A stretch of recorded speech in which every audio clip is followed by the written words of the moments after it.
It's Amber Bradley, your host for the unscripted side of LP. It's TalkLP Podcast time. 3, 2, 1. 'Cause no one can do it like we do it, like we do. What's up, TalkLP News fans? It's Amber Bradley back at you with another podcast, but we are live in NYC at the NRF Big Show. Live because he's right here, not in a Zoom screen. Yeah. Which is It's real. it might be AI Tom's avatar. No, we're here. Like, this is real. Look, This is real life. These are Real life. normal glasses, not super cool glasses, which we're going to talk about, but not yet. Okay.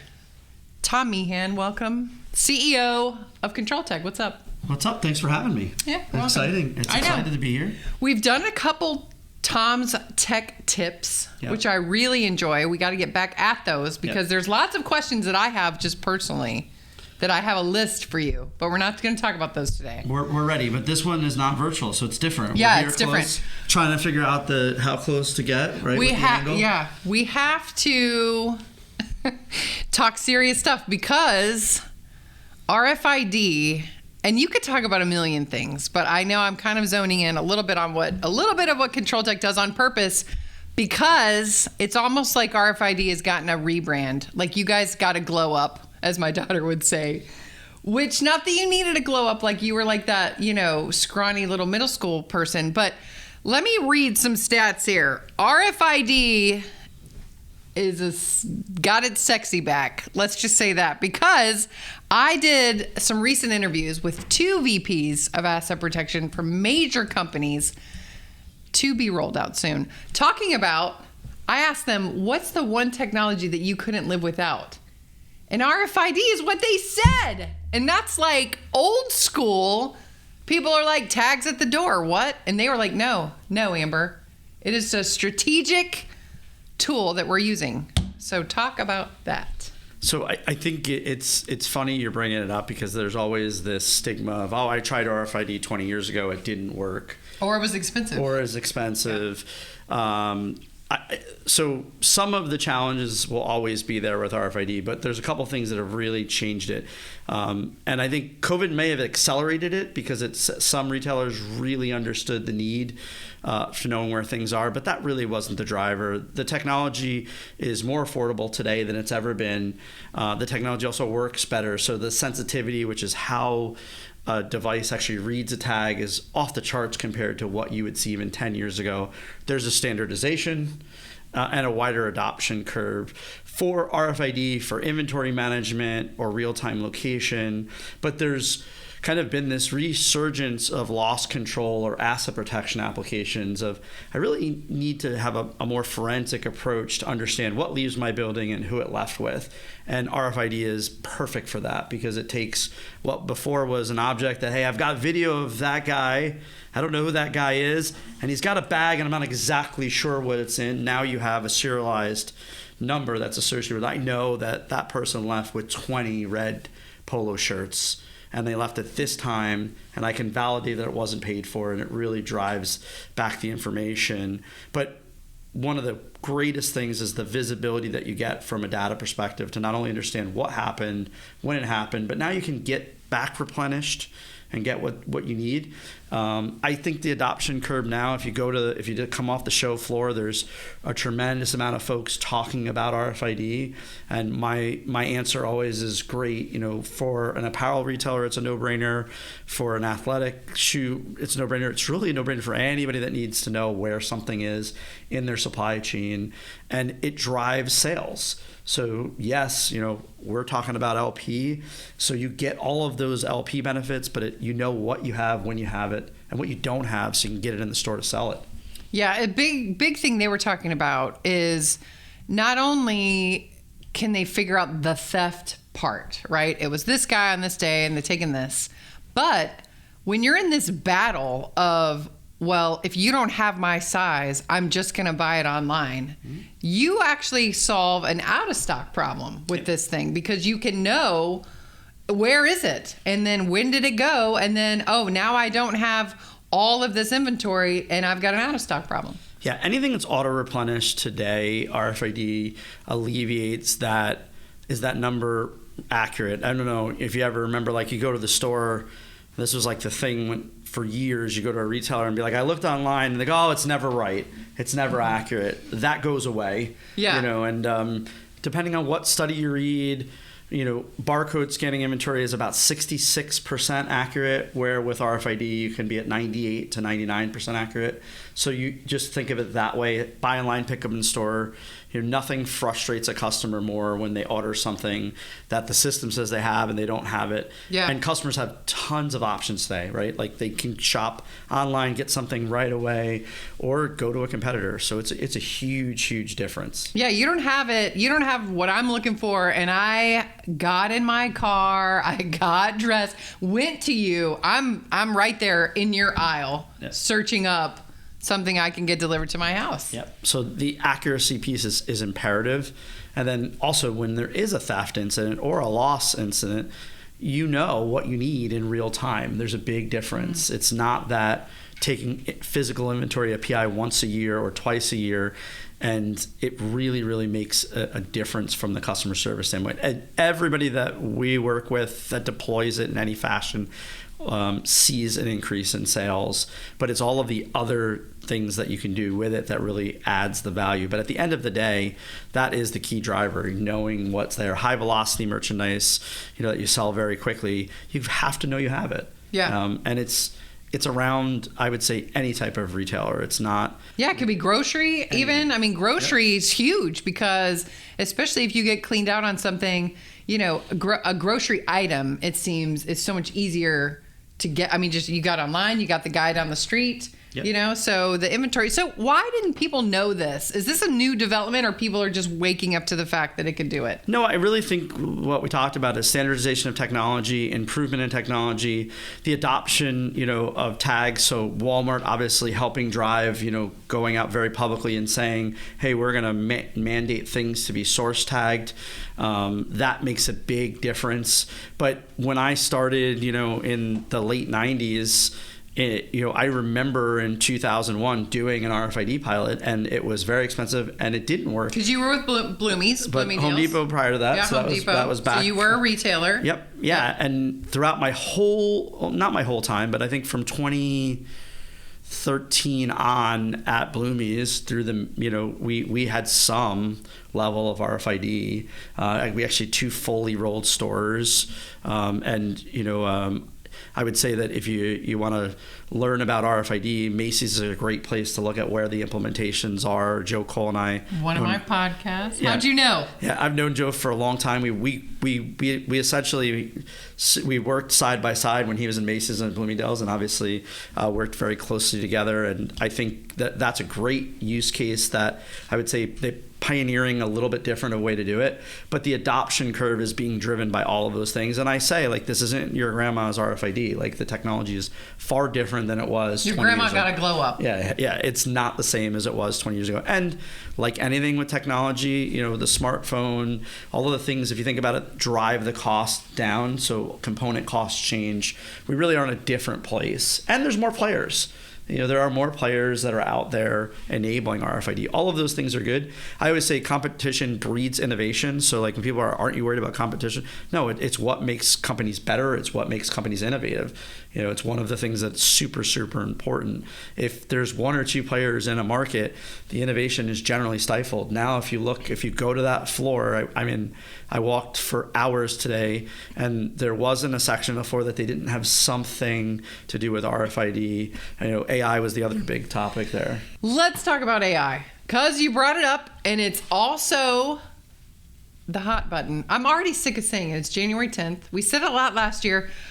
Okay, studies say, and consultants and global influencers, all the people are saying LP is going to be one of the departments that is adopting AI super heavily. I think it's like 78% or something. Yeah. So okay, we're sitting here this time next year, and we're all going to be AI savants at what? What is LP going to use? So I think the first thing, and I talk about AI a lot. Last year, I think I did 6 or 7 different keynotes on AI in retail. Last year was focused more on the risk. This year, I'm going to be focused more on the use case pieces. AI is not new. right? Artificial intelligence in retail is not new. I think the adoption is greater. And I don't want to cite who did the study because I'm not 100% sure I'll get it right. But there was a study that showed a huge increase of adoption from 2017 to 2023.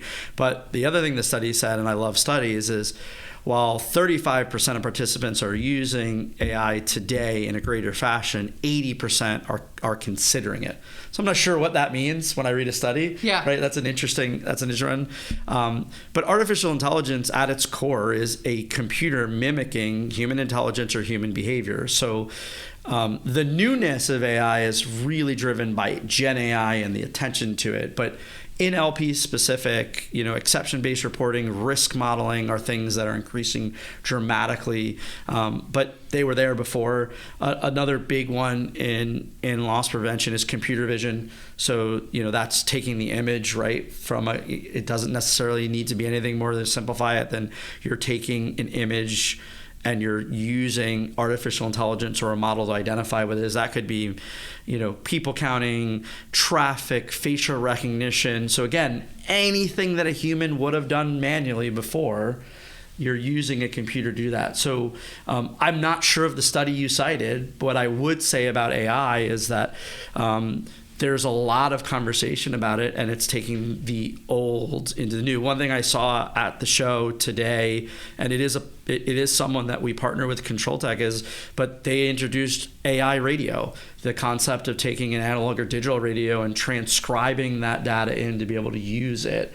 So that's a great use case of using natural language processing where it's listening to a voice, what's being said, and categorizing that and helping, let's just say a customer needs assistance, you can categorize it. Or what if there was an active shooter and someone said something, and being able to take that data off of a radio. So I would say that the possibilities are really endless. One thing that I caution everybody is if you're looking at AI and you're looking for a problem to solve, that's a challenge. So there's a lot of solutions out there that are looking for a problem versus this AI radio is, okay, here's the actual use case, RFID with artificial intelligence, and how can you automate that ordering process? All right, I did my account. Sounds simplistic. I did my real-time inventory count and it's automatically ordering what I need. That's AI at its core. I think Gen AI or ChatGPT has really gotten the consumer to ask questions, which drives it. In retail overall, I see the same risk modeling. One thing I see the biggest adoption in, which isn't really retail driven, is the chatbot, like when you're online, or the phone piece. Yeah. You're definitely, if you went to the show, a lot more augmented reality of those type of things, or video introduction. But there's going to be, as data continues, there's going to be a continuous need to consume that data. I still think computer vision, being able to take that video and understand someone's running, someone's crawling, all of those things, and have... Or someone has a gun. All of those things are AI. And similar to RFID, the adoption is easier today. There's a more standardized approach. There's more out there. And what we were talking about before, there's lots of competition, which breeds that innovation. It really changes. And it's fast. It has to come fast. Absolutely. Because everyone's running like crazy to solve things. We don't know what they're solving yet. Maybe they don't either. Yeah, I think that's one of the benefits of LP is there is a problem, right? We want to be able to take using a basic exception-based reporting, or the risk model about when your card gets declined or not to ship that package, identifying a deviant behavior for a customer based on a pattern. Those are real use cases that are very tangibly easy to say, okay, I understand that. Yeah. I mean, I look forward to this time next year because we get to go back and look to see if everybody predicted what's coming. It's always something crazy. Like, look at these glasses you've got on. Yeah, I mean, these are the Meta smart glasses, right? And again, there's a camera in them, there's speakers in them, but probably the real piece of the AI is the natural language processing. I can ask a question and it will respond to the question. And I think it's fantastic. I think it's great to be able to take my phone call on it. I think the camera feature is kind of interesting, but it's not as useful. But as someone that spends a tremendous amount of time on the road on a call, it's a great way, to be in a place and not have your earpiece in and look at it. But I do really see the use cases where my daughter's big into books, and I can take a book and say, hey, tell me if this book's appropriate for this age, and it will tell me. Like that's a pretty fantastic use case. Simple, right? Very simplistic use case, but a real one, and that's what you're starting to see. Again, with any of the wearable devices, it's what's gimmicky and what's really going to be useful. I always go to like a couple of smartphones. You can sketch a picture and it'll then turn it into a real picture. Really, really fun. What's the business application there? Unless you're an architect, like you and I would play with it for a few minutes, and then we'd have to move on to the things we need to do every day. I want to know how many times people think you're just talking to yourself. Because they're glasses. That's not even something in your ear to indicate you're on the phone. Like, do you get the weird looks when you're on the phone with the thing? I don't. I think people are so used to people with headsets and earpieces. I don't know. I think you do. There's maybe I am talking to myself. You never know. You might be. You never know. That would be a socially acceptable thing. Because even these days, okay, if you're like, I'm on the phone, people are going to go, what's he doing? He's on the phone. He's wearing glasses. Yeah. Maybe it's I'm old, showing my age with this, but this is crazy.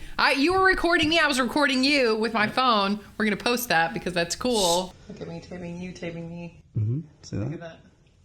It's a little close. I'll back it up. Look. TalkLP and NYC. And so like the creep factor, people are like, oh, there's glasses, but like you can't do. So there's an LED that goes on. I'm recording us. I'll actually post some of this later, but the idea here is if I cover that LED, it will actually say it. So again, actual versus perceived risk. I talk about risk. There's a lot more good that can come out of this than bad, especially if you're thinking of someone that might be visually impaired and the ability to really help them get through their day, things like that. But then also just business use cases. How many times do you put an earpiece in and out? If you're at a trade show like this, walking around, the ability to be able to hear is fantastic. Well, so this is a PSA. If you see anybody with this, they got the light on, they're recording you. Yeah. So you may want to do something about that or not. I don't know. Yeah. But it's interesting. Yeah, it's definitely interesting. It's like whiz-bang stuff here. That reminds me of like some Mission Impossible I saw with Tom Cruise. Doing the glasses with the thing. Yeah, I don't think I say this to everybody in the Gen AI. So like, I try not to say ChatGPT because that's a brand, not a technology. Is if you're not looking at it and using it today, you are missing out. Everybody has a different use case, but you are missing out. You really are, because if you use it appropriately, it will change the way you work. Last question, and it may be a doozy because no one's figured it out, at least in my perspective. Ecosystem. Don't you want to stab? I want to stab anyone in the heart that says that. I'm just kidding. But ecosystem. All right. Everybody's talking about this. They were talking about it before. It was like 24 months ago. It's been ridden like more than the neighborhood bicycle. Listen, who's going to solve it this year? Is this the last year we're going to have to stop talking about this? Because it's all going to be solved. It's going to be like, oh, I know what you meant. I mean, I think that we're much closer to solve it. I think the industry has figured out that everybody has to work together. So I don't know if it'll ever go away. I think we're constantly evolving. If you think about retail for a second, even if you take away the asset protection space, this is my 27th year working, and there's more growth than in hundreds of years. Like if you think not just from a technology standpoint, from everything. I mean, when I started working, cell phones were just being adopted. There was no email in my first role. Like there's a whole different one. There was no real .com. All of that is changing. So we're still evolving. I laugh when I hear the term digital transformation, and I laugh when people talk a lot of times about the ecosystem. We've been going through the digital transformation for 20 plus years, and we're not done yet, and we probably never will be done. And I don't think that's bad or good. It's a thing. We're evolving. We're evolving the way we do business, the way business. So that ecosystem customer or comment, I equate to like the omni-channel or unified commerce. It's always going to be with us. Yeah, and it's going to be different to each person. Yeah. That's really what I think the answer is. Because they have to solve it for their own company. I think the biggest thing is if you're just looking at connective technologies, you have to think about it like, don't just stop there. If you can connect all these things, but what is the return for your company monetarily? Not the whiz bang. Oh, I can see all this on one pane of glass. But I think one of the key factors, at least when I was growing up in retail, is you had this two things. One, the technical challenge to make things work together was there. It really was. There was much more legacism. But then you also had companies that wouldn't work together. I really believe that has changed, where retailers have really gone to the table and said, we all got to work together, or that's the only way it works. The other thing is today, and IoT drove this, another word I don't like to use, is most technology is built to be integrated with other things today. Like OpenAI, all that. Yeah, open. or just when people say APIs, that's APIs, yes. Or MQTT, like when you buy a device today, every device we make today, we build it to make it easy to integrate with other things because we know it's a necessity. And like, I love when we talk about AI, this is another computer vision thing, is you're now at this space where let's get to the point where I have RFID, I have my computer vision, I have my other data, and let's really take the sensor fusion approach and put them all together and solve the problem. And I do see that. I see that happening, but it's driven by the end user. It's the retailer that's going to drive it. It really is, because if you're operating a business like we are, we're driven towards what our customers need and are asking for, and that's what's driving the more openness approach. The days of proprietary are limited, but you still will have some things that are specialized that no one else has. So if you're considering a vendor out there, I don't even know if there's vendors out there still that are closed off. Like if you buy my this, you got to buy my that and my this. Do you see that still? I see that with some subscription type model things, but I think that you're still, at least what I'd say modern vendor today understands the need to be able to pull data out easily and be able to share it. I think, that's the last 3 years, there's been a big change in that. But, and this is the but, it still takes a lot of work together. And we have a lot of data consolidation type companies, but we are in a place today where, and this is probably where that study is going, a retailer has the ability to say, I've got this video feed, I've got facial recognition, I've got traffic data, I have RFID, I have Aura collecting my ORC data. How do I get all of that together? And it's funny you say the pain, I don't say that, and deliver a narrative that works for the business, like gets me what I need for the business. But it takes not only companies working together, it takes a vision and a strategy of where do I start and what's the end game. Yeah. I always say to everybody today, like when we talk to customers, well, what does success truly look like for you? And if they can't answer that question, they'll never get to the ecosystem piece. And it's generally driven by it's not the customer that's the challenge, it's an IT department that causes that challenge. But even that I see going away. I really see a much better synergy between IT departments and operators and LP folks. We're at a different game. I really see it happening. Well, I look forward to having you back in the TalkLP Podcast hot seat more often in 25. You commit to that right now? Pinky swear. Pinky swear. Pinky swear. More Tom's Tech Tips in 25 coming to you. Unique tech tips. Different. Too. Yes. And you never know what we've got coming out that he may be a part of, which may be super exciting. You never know. There's lots of exciting stuff. Lots of exciting stuff. That's right. Not just AI. No. Everyone's going to be like, AI who? You heard it here first. Thanks for watching Talk LP live from NYC, doing some podcasts from the Big Show. All right, guys, thanks for watching. Download the TalkLP News app. Why wouldn't you do that? That's crazy. That's your first step into like the technology meta universe wonderfulness. Everybody has 2 phones. Download it twice. That's it. Wow, that'd be a nice little uptick. Download it twice. Why not? All right, guys, thanks for listening and watching, and we will talk at you later.